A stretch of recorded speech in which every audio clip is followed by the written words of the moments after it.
In this video, we're continuing our Aerospace series. Oh, That's pretty much it.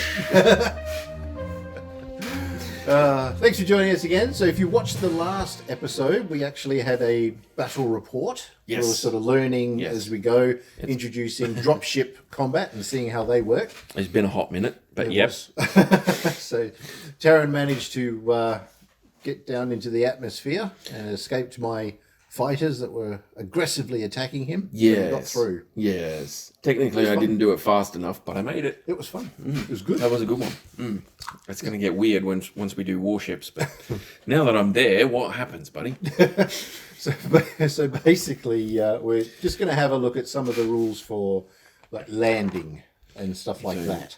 Landing, liftoff, mounting, dismounting units, that sort of stuff. So we've moved out of we've moved into the atmosphere, out of space, in the atmosphere. What actually happens when you get down to the Earth?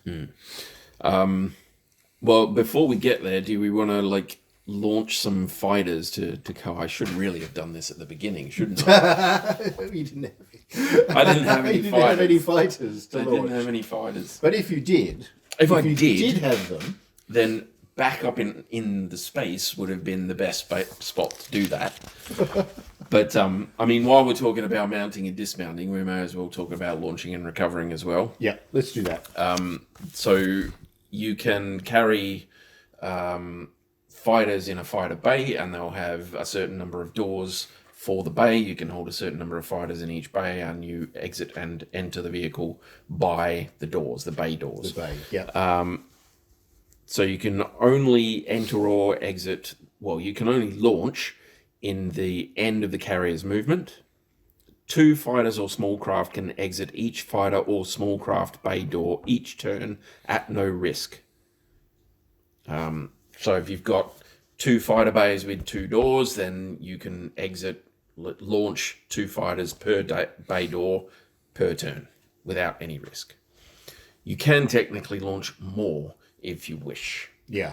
But you run the risk of hitting the door on the way out, which is not a good move. Probably one thing to remember, though, is a lot of the times that they're saying do these rolls and all that sort of thing, it's because you're in the hot zone.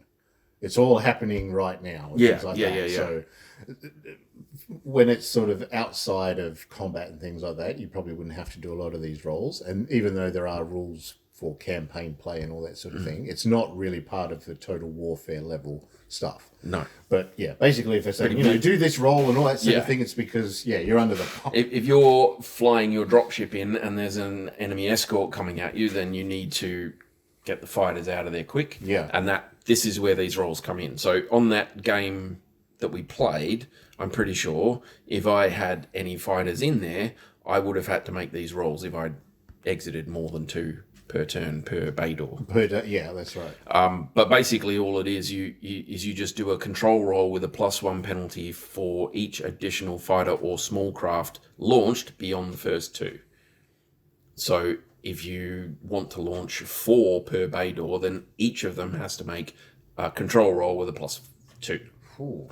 So you can do 2 for free. The extra 2 cost you +2 to your dice roll. And if you manage that, then they're fine.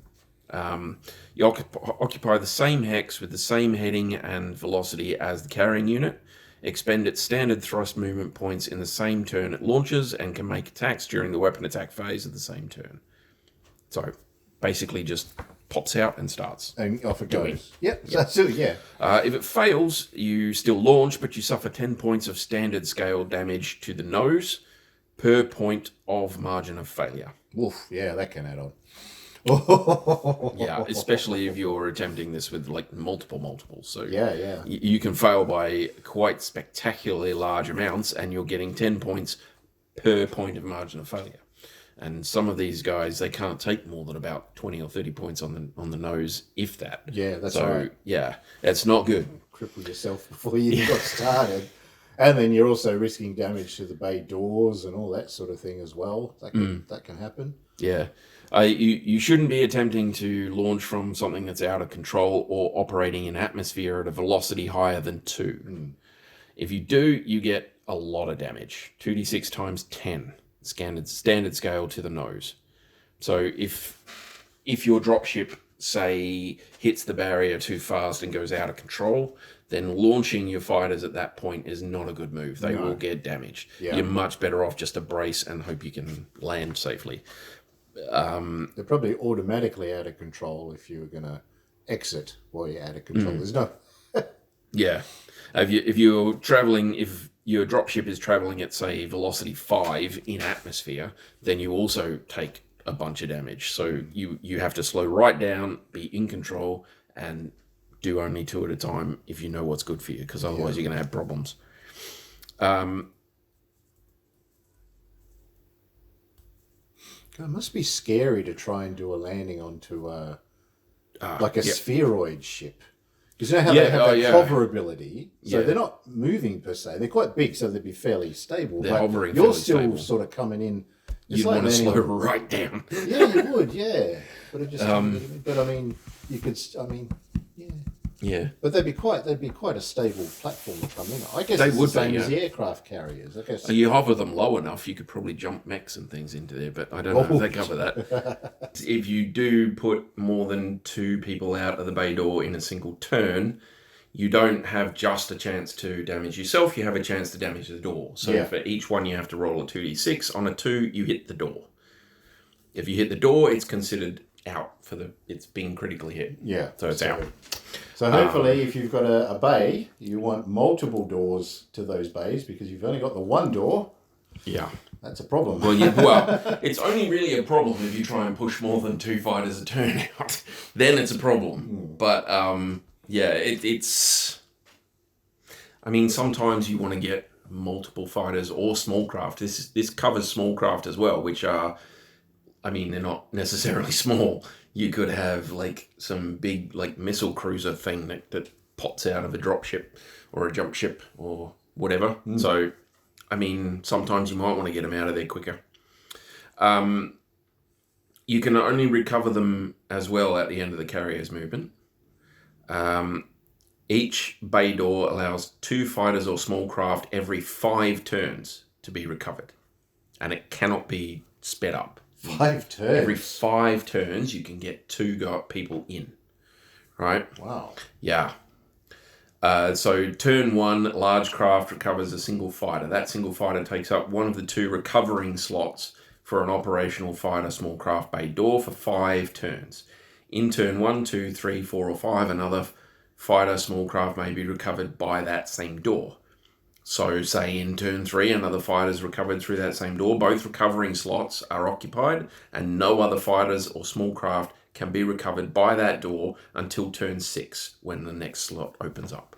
So each one fills a slot and each slot takes 5 turns from when it lands, 5 more turns till it's gotten out of the way. Right. So that they come in and whoosh, and then the dudes with the things have to come out and grab them and wave them in and do all that all that cool stuff. They're probably dancing with the. That's right. That's probably what takes the turns. I mean, technically that is only 50 seconds, so they're doing pretty well. That's very quick. Yeah. Yeah. And then the pilot can just jump out of that one and jump into the next. One and go. Yeah. Away, yeah. It has to end its turn in the same hex as the transport unit with the same heading and velocity. It makes a control roll for each individual small craft or fighter in the turn of recovery. If the transport unit spends thrust points during the turn in the recovery takes place, you increase the target number by 5. Cool. Is successfully recovered if you succeed the control roll. If it's less than the target number, the recovery fails. 2 points of standard scale damage to the fighter or small craft on the nose for each point of margin of failure. A specific location determined via 2d6 roll, and then has to wait another turn before attempting recovery again. Okay? Right. Clear as mud. Just don't rush it, basically. Don't rush it. Don't rush it. Do not rush. Because they're risking so much damage. And have your fighters out before you get there, preferably, but put them out 2 at a time if you haven't already got them out, and then win the battle and then recover them. Because otherwise I mean, that would be a cool little thing to put in as a like a scenario objective type thing, is recover all your fighters and then get out. Yeah, that's right. That would be kind of cool, actually, because it would take you multiple turns just to recover the vehicles. That's right. The Aerospace aerospace actual fighters. part of the battle where it's important. It's area based, so yeah, that's pretty cool. Because you would, like, when you deploy your forces and they've got their velocity and all that sort of thing, if they're the fighters, they just pop out, got the same speed. If they're all just cruising along at the same, they Well, that's it. they'd all be out before you actually, you wouldn't be deploying. You keep the same velocity and heading as the thing that launched you. So you just kind of howl. Yeah. And then you can go whoosh and off into the distance. But if you deploy already out, then you've saved yourself the trouble of trying to push them out faster. Yeah, that's right. Yeah. But I mean, like I say, these two things would really only come into it if you've got a scenario that specifically says, well, you have to start with your fighters in bays, or you deploy your fighters during the game, or the whole point of the mission is to get all of the fighters back and then you can like jump away or something like that. Yeah. That would be kind of cool. Yeah. A lot like, was it the Battlestar Galactica? Yeah. With the new series, there was a little, in one of the series, what are they called? Each year. Seasons. The season. Yeah. In one of them, they were being they only had a certain amount of time between jumps or something. Oh, okay. And they had to recover the fighters really quick, and the pilots were taking medication to keep them active. But it's just, they talked about it a lot. It was, they would say, have this much time to recover and go and all that sort of thing. It was really a lot of it was really down to the wire.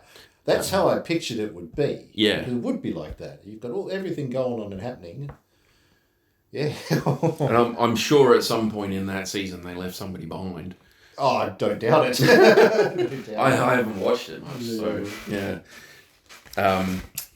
So we've expanded our fighter escort and we've put them back in. Put them back in. Now we have to land. Yes. Okay.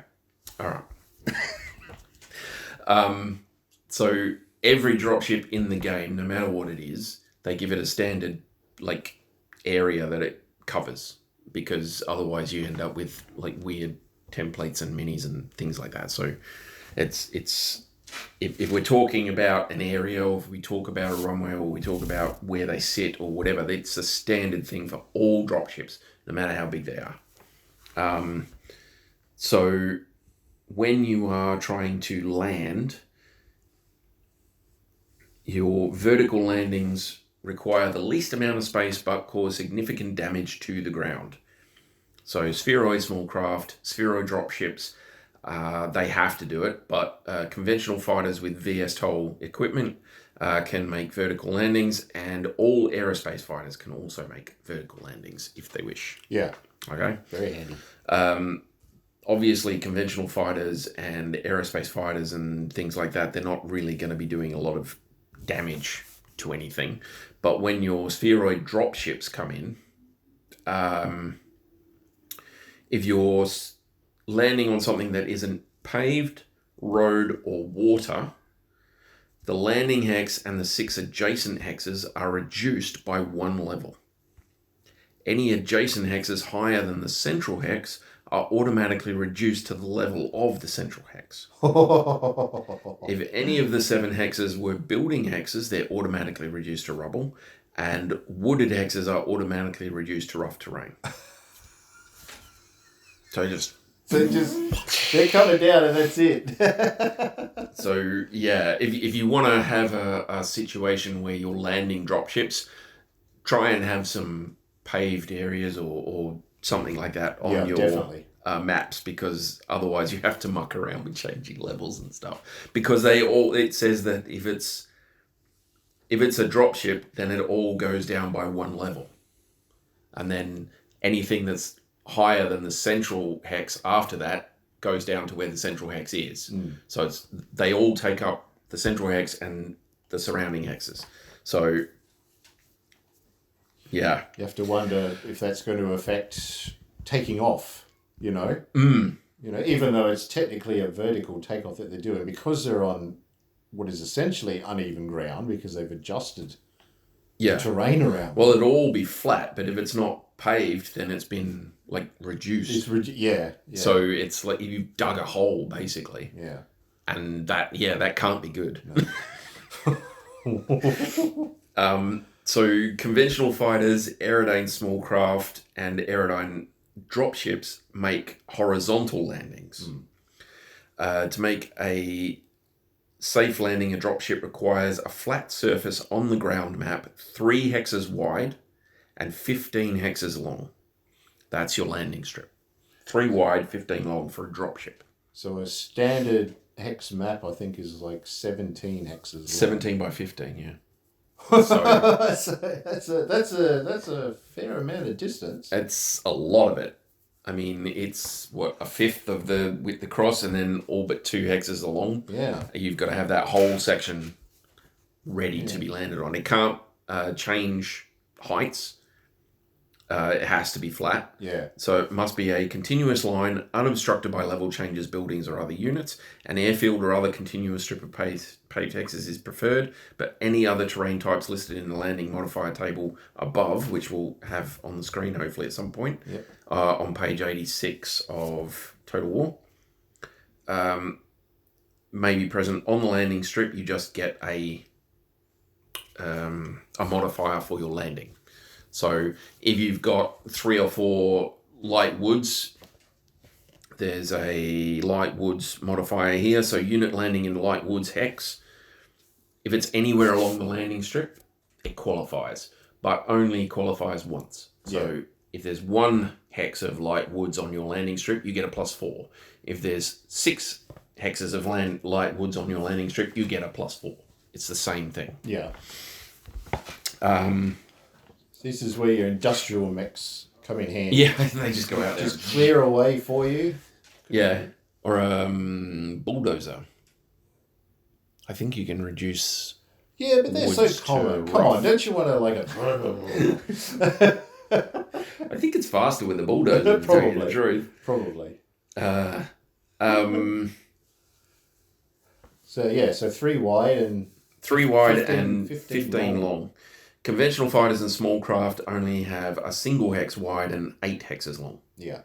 VSTOL require 5 ground hexes. So your landing strip for the smaller craft is only 1 hex wide and 8 hexes long. And if you've got one with VSTOL, you just need 5 ground hexes somewhere. Nice. They also... Oh, yeah. So pilots of Aerodyne dropships can attempt to reduce your landing distance by up to half the base distance, and basically you're just bringing the nose up higher and trying to use the back engines to sort of brake, right? So you have to make a roll for that. It's a standard controller with a +4 modifier. Oh, gosh. Yeah. If it succeeds, you reduce the required landing distance by 1 ground map hex for every point of your MOS. So your margin of success is, say, 3. You reduce that 15 hexes long to only 12. Whoa. Yay. Yeah. If you fail, you can be in serious trouble. Well, we should read that because chances are that's what we're going to get. So you have a failed braking maneuver table. We've got a whole table for it. Oh, here we go. Page 87. Page 87. So if your margin of failure is only 1 to 4, it requires the full distance to land, but you can just abort and go round and try again. Right? If you really desperately want to do this with less than 15 hexes, then you can abort. If you only get a 1 to 4 failure rate, you can go around and try again. Okay. If you fail by 5, your unit has to land. However, the unit becomes harder to control, adding 1 to landing control roll target number. So it takes your full hexes and you have to land if you get a 5. If you get a 6 or more, your margin of failure is 6 or more, the unit has to land, requires 20 hexes of runway to do so, regardless of unit type. The unit suffers 20 points of damage on the nose and the landing gear is destroyed. And you get +2 to the landing control target number. So we haven't even technically landed yet, and you're already taking damage and oh my god. The spheroids are looking better. And better. It's like... Being already on the ground when your scenario starts is kind of the way to go for I me. think, yeah, and just going straight up, which is where you're going anyway. Yeah. Oh. So for every landing attempt, you make a control roll to determine the success, apply modifiers for critical damage, which we just kind of touched on there, and failed braking maneuvers, which again, we kind of touched on there, and any appropriate modifiers from the landing modifiers table. So if you have light woods, if there's road or paved text, if it's an unfriendly airfield. There's some farmers with tomatoes. Get off in my lawn. A spheroid dropship with no thrust available gets a +8. A runway too short for the unit gets a +2. Landing gear damage gets a +3 per box crossed. Oh, damn. So there's some serious modifiers in there. They're not mucking around. You're having troubles. So if you're successful, you touch down safely. Boom, done. If you fail, you suffer 10 points of standard scale damage on the nose or aft for a spheroid unit. I was going to say. Per point of margin of failure. And again, with things like +4s and +8s, if you land somewhere that it's not clear or you haven't got thrust or anything like that, any of these modifiers are just dooming you to failure because your margin of failure will go higher and higher and higher, and you'll take more and more and more damage. It gets to the point where you're not checking to actually see if you succeed or not. You failed. You're just seeing You're how just trying to badly you damage stop it. yourself. Yeah, but it's 10 points of standard scale damage per failure point. So, I mean, unit landing in rough or rubble. So rough or rubble gives you a +3. Light woods give you a +4.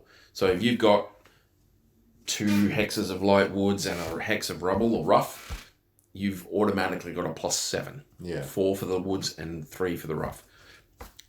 That's 7 added on to your standard piloting skill, and then you have to roll 2d6 and get under that.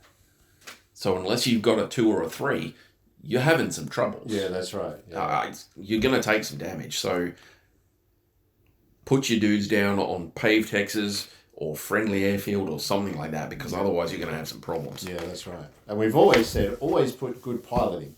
Always put good piloting. Always Another example why you should, yeah. In like ground combat units, gunnery, piloting skill, you can make a case for either or, depending on your playstyle or whatever. If you're playing aerospace properly, you need good piloting. If you don't have good piloting, you are going to have problems. You're probably just going to die as soon as you try. And you see the Union class just... Yeah. What the hell happened? Couldn't have expected that. Oh, dear.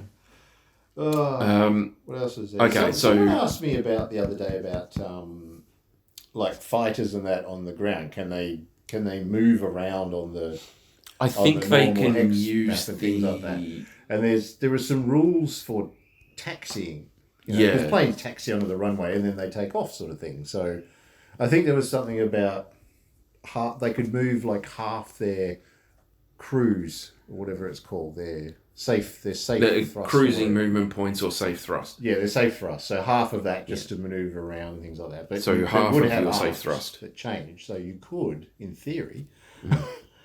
Well, this is a prelude to the other end of landing, which is liftoff. Liftoff. So you might need to move around in order to get to where you go, but only Aerodyne units can do it. You can't, of course, taxi with a spheroid. No, in case you were wondering. Not yet. Not yet. We've just come up with a great idea. Maybe. Land it on one of those dropship movers. They do, yeah. They're pretty cool, aren't they? They're very cool. They don't move very fast though. No. So yeah, all such units are considered wheeled vehicles for the purpose of terrain restrictions with a cruising movement point rating equal to 1/2 the safe thrust. Yeah, there you go. You can't ever expend any greater movement, and yeah. But all you're doing is just changing your... just trying to find a good takeoff strip. So, or not even that. Like, oh, look, there's the enemy there. Or just swing it around. Well, look what they're armed with. A lot of those things. Like, PPCs and LRMs and stuff. What's the little one? The Leopard? Yeah. Leopard dropship and just taxi it in position. Position. Yep. LRMs and water cannons and oh my gosh. Hilarious. Here was me thinking you were getting ready to get off the planet. Well, you would too. If they're in the way. You know, oh, yeah. Oh, no. If they're in your way, just kill them. What does enemy mech have as a modifier on the landing modifier? No, it doesn't have it. Unfriendly airfield? Unfriendly airfield, I think that would count, yeah. +1. Yes. And a manned, unfriendly airfield, yeah.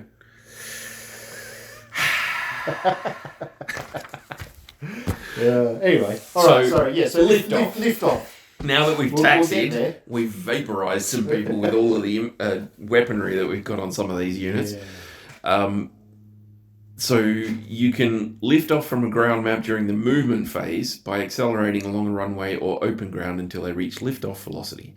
Distance required for all units is 20 clear or paved hexes in a continuous line that do not change levels at any point. VS-TOL equipped units can take off in 10 hexes. Player need not make a control roll for a horizontal liftoff. You can also take off vertically. Aerodyne small craft and dropships can land and take off vertically in a vacuum. We haven't covered vacuum yet, but technically you can do that in a vacuum, which is pretty cool. But all spheroid dropships and spheroid small craft lift off vertically. Cannot lift off if it has a safe thrust of 2 or less. Vertical liftoff requires a control roll with modifiers as shown on the vertical liftoff modifiers table, funnily enough, on page 88.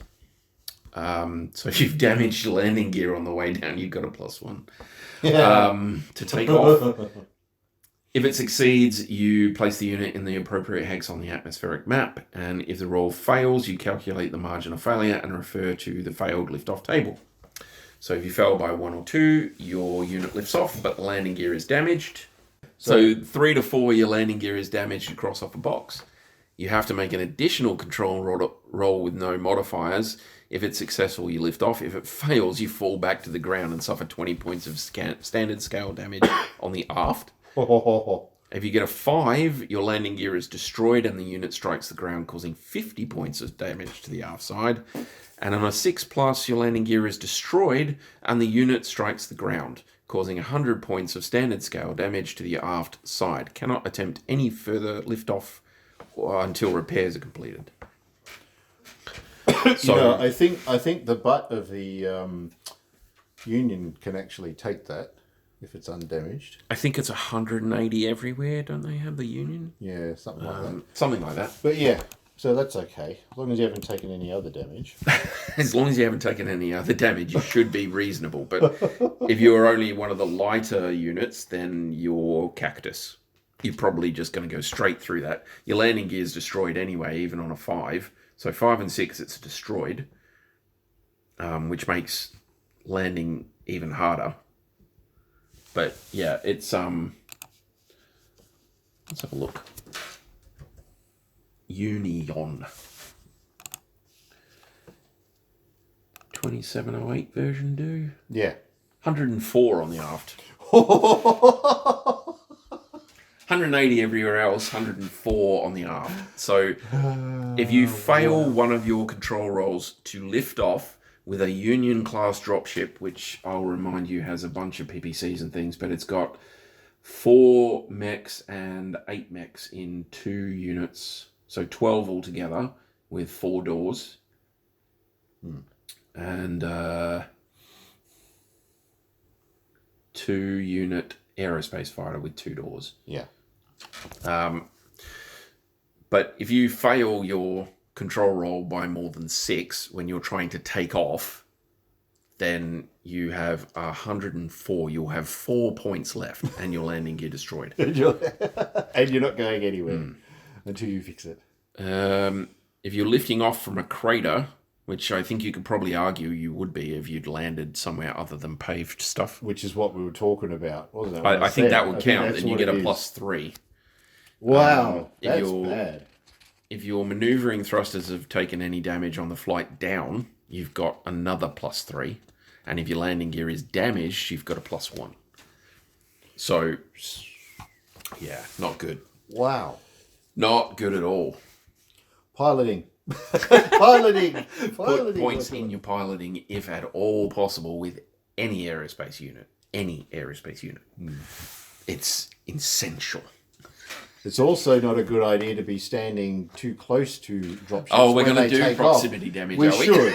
We should do that because people want to talk about it. It's kind of funny. It's. I mean, it's silly, really. I mean, you think about it. Don't be anywhere near it when it's taking off. Because these things are huge. Yeah, monstrous. Landing and taking off. I mean, with the spheroid ones, they're just blasting a huge amount of energy down. Yeah. In order to get off the ground. Yeah. It's heat. It's throwing stuff at you. It's got concussive force behind it. They're insanely powerful engines. So it says here, the fusion exhaust of a dropship can cause immense damage to units too close to the ship when it lands or takes off. So basically, anyone up to 6 hexes, if it's a spheroid dropship, it goes out because it's... If it's an aerodyne, the force is from the rear. So if you're in the back part, that's where you'll take these damage. So, yeah. But if you're in basically the same hex, you're going to get destroyed. Yeah, pretty much. Okay, yeah. so infantry and all that sort of thing, they're done. But right next to it, like 1 hex over, it's 12d6 damage.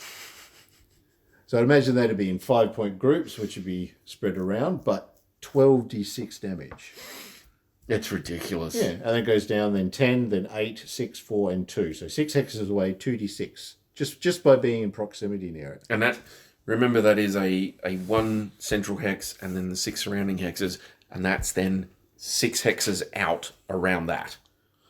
That's what it's... Yeah, let's have a look. Any unit within 6 Center hexes. hex and the affected unit's hex.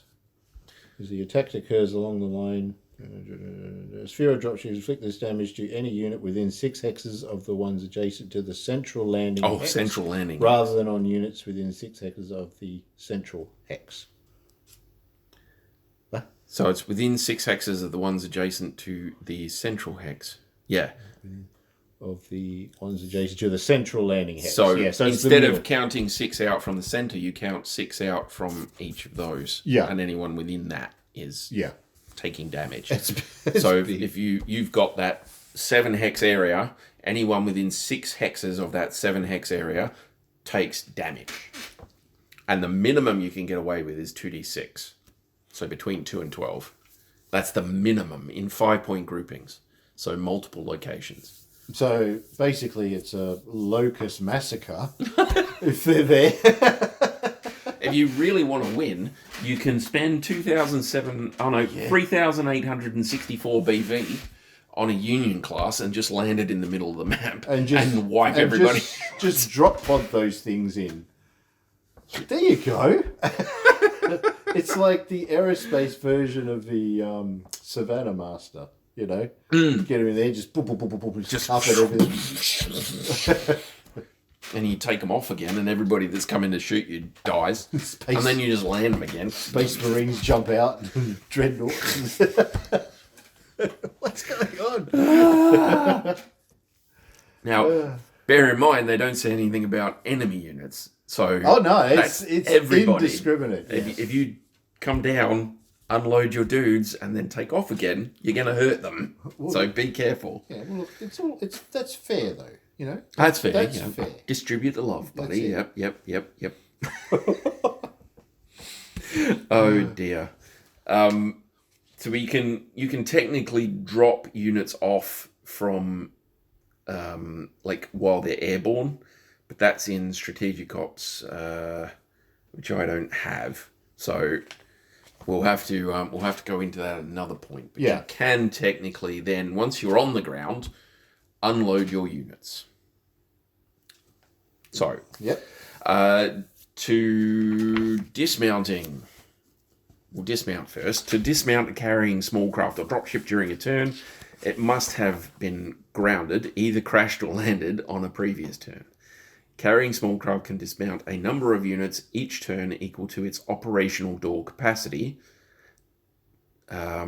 So if it's damaged, it's not operational, so it doesn't count.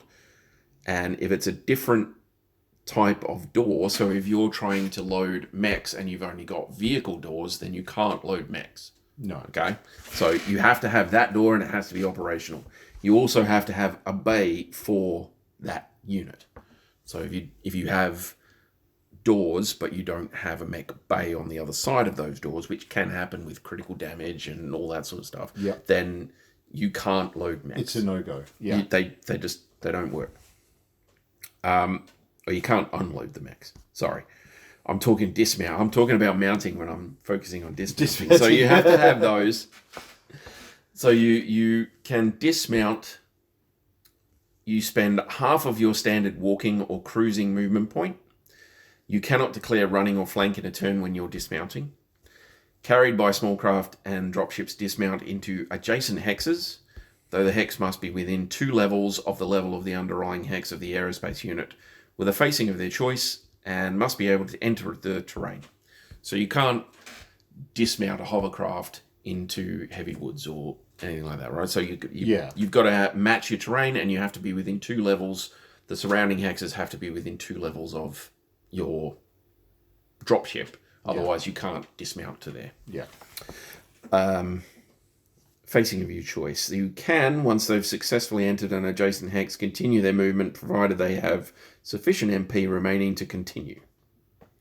So your lighter scout units would have plenty left. So you're spending half your walking or cruising, so you'll have half left. Yeah. Depending on how big a unit you are and how much movement points you have, you've still got a reasonable amount of points that you can spend. But you have to either walk or cruise.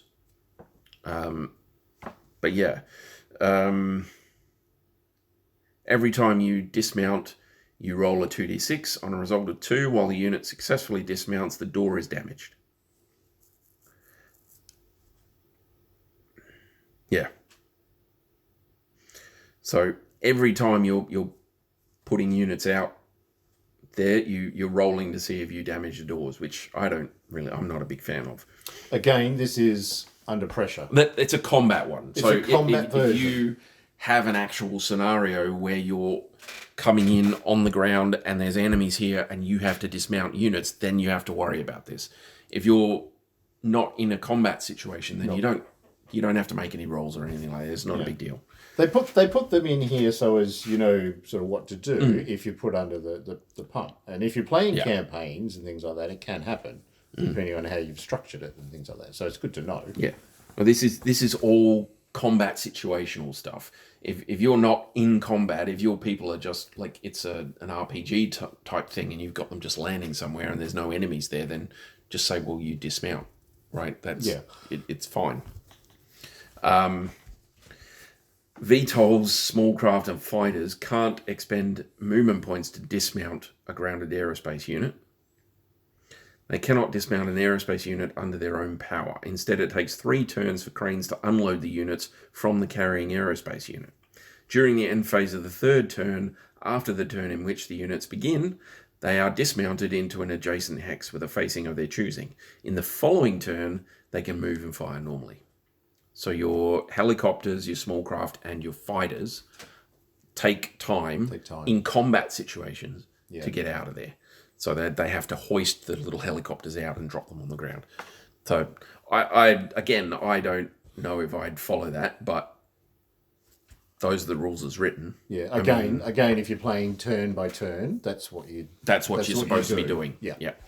Me personally, I like the idea of the VTOLs just coming up and shooting out of the just shoot out of the bay door. I mean, your helicopter is smaller than most of the tanks and things that you're putting in through those vehicle bay doors. I am sure a competent helicopter pilot could go out through those doors without any problems. But maybe they could design them like those new drones that they've got, and the little bazooka tube thing, and they just open up and start flying off. Maybe they could do that. That'd be. You see, the dropship comes down, and it's got these big pipes on the top. Yeah.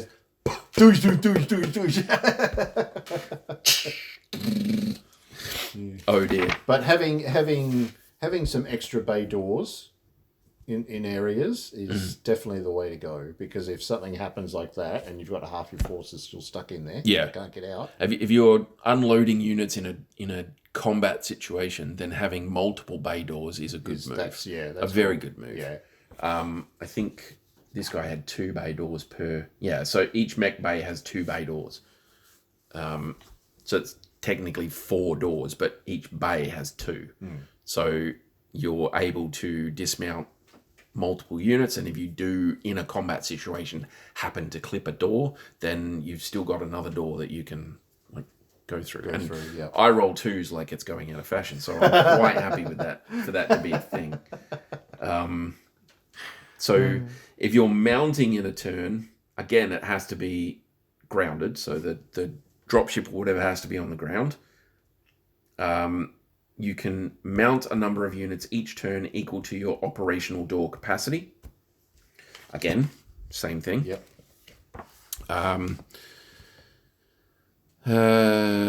Doors noted as pure cargo bay doors or fighter small craft bay doors cannot be used. The number of mech, protomech, vehicle bay doors a small craft or dropship has will be noted in either its technical readout or record game sheets. Yep. Done. That's cool. You have to contain an appropriate bay for the unit, as I was saying when I was talking about dismounting. So when you're mounting mechs, you have to have a mech bay behind the mech bay door. Otherwise, you can't mount mechs. No.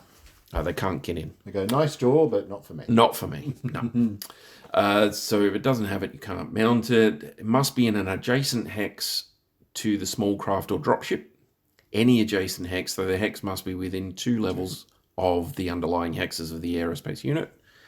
And then expend half your standard walking or cruising movement.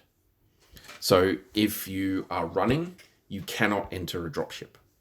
If you get to an adjacent hex and you don't have at least half of your cruising or walking speed left, then you can't enter the unit. You have to wait for the next turn. So, I mean, if you're walking along and you manage to get adjacent to it and you've still got half your movement left, then you can go straight in. Which is pretty cool. Every time you mount under combat conditions, the controlling player rolls 2d6 on a 2. It successfully mounts, but you damage the door. So, yeah. And they've put this element of just luck or randomness in there that something bad could potentially happen. Yeah.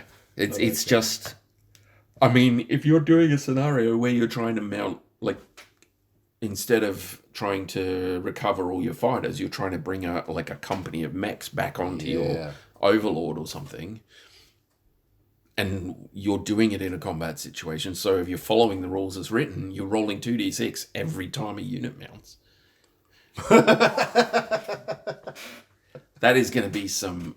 you're going to be stressing about every single one of those. That's going to be bad. That's why all of our scout mechs are assault. You'd have to worry about. They last the longest. You don't need as many. There's less chances of having to roll 2s and stuff. You can just leave them behind. It's fine. Well, yeah, come back to the dropship, fellas. Oh, you bumped the door on the way in. Well, your 4 friends have to stay up there. Oh dear. That's all right. We'll just take this planet. Yeah. The VTOL small craft and fighters are the same, but it takes them 4 turns to get back in rather than the 3 turns it takes you to get out. Okay. So they have to land, shut down, and have the crane come out and grab them. So it takes 4 turns. You land in an adjacent hex within 2 levels, and you get grabbed and pulled in and strapped down and junk. Right, so that's cool. That's still pretty quick. Yeah. That's still pretty quick. 40 seconds. Dear. But it does seem like an eternity when you play BattleTech, because especially if you're getting swamped, a lot can happen. A lot happens even so 3 quickly. turns, you can have a lot happen. Yeah, true. You're trying to get your VTOLs out to go and do the scouting, and you've got some light mechs that are already on you. Yeah, true. You're trying to get your warriors or your yellow jackets or something unstrapped and craned down to the ground so they can take off, and they're being shot. I mean, that's not good. That is not good. You can technically lift off even while people are trying to mount. Oh dear. Why would you put that in there? Who does this? Just Good hang Lord. on, everybody. I'm not going to read that out. That's horrible. That's a war crime right there. Good Lord.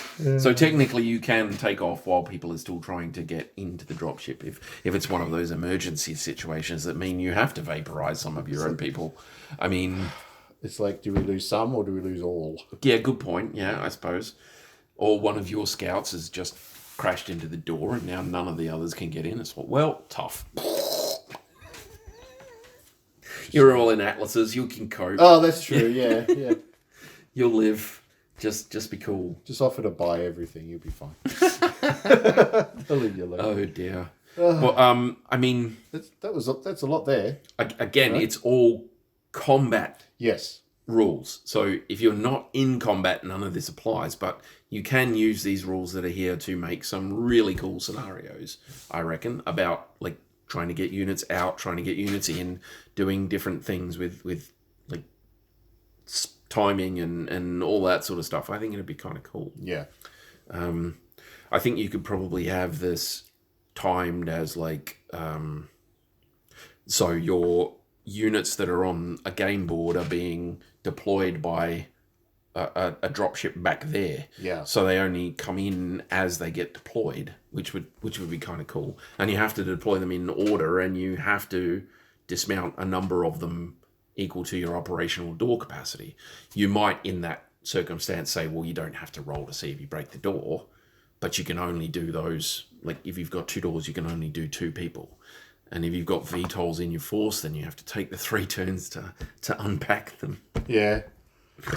Oh, that could be fun. That could be a really good scenario. Give it a crack. But I mean, if you've got, even if they say, oh, you know, inbound, say 8 minutes or something, that's still plenty of time for them to get all their stuff out. Yeah. Really get into position.